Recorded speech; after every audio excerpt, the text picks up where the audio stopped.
Hi, Dr. James here and welcome back to Psych Tips. Today I'm going to talk about insomnia because this is one of the biggest problems I see in almost all my patients who present to me.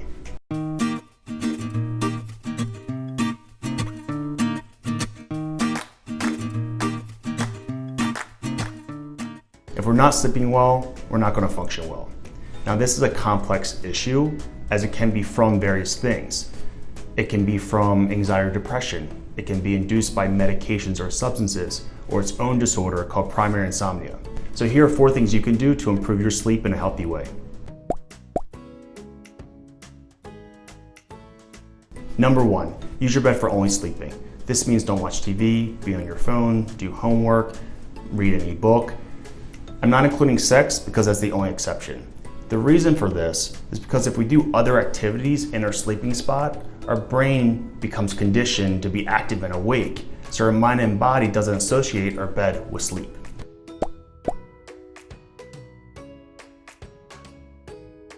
Number 2, get out of bed if you can't fall asleep. When we realize we're not sleeping, we get frustrated. The frustration causes a surge of chemicals through our body, chemicals that actually prevent us from sleeping. So after 15 minutes, when you realize you can't sleep, get up out of bed into another area, sit in another chair. If you don't have the luxury of the extra space, just be in another part of the bed. When you're feeling like you're about to pass out, try to go to the original spot and try it again. This also helps the conditioning process that I mentioned in tip number 1.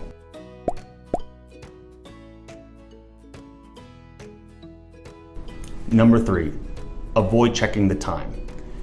When we realize we're not sleeping, it's normal to think, how much time do I have left to wake up?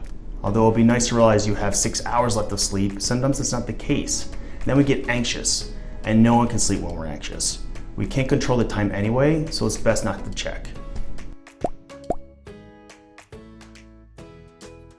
Number 4, and the last tip I'm going to mention today, and most importantly, is to keep a routine. I know it's hard given the demands of work, school, relationships, but make your routine for sleep non-negotiable. That means making the time for bed the same time every night and the time you wake up the same as well.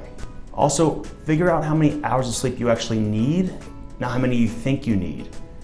For example, if you only need 6 hours and don't have to wake up till 8 a.m., going to bed at 2 a.m. is perfectly fine. Don't force yourself to go to bed earlier because you think you should or you think it's more responsible.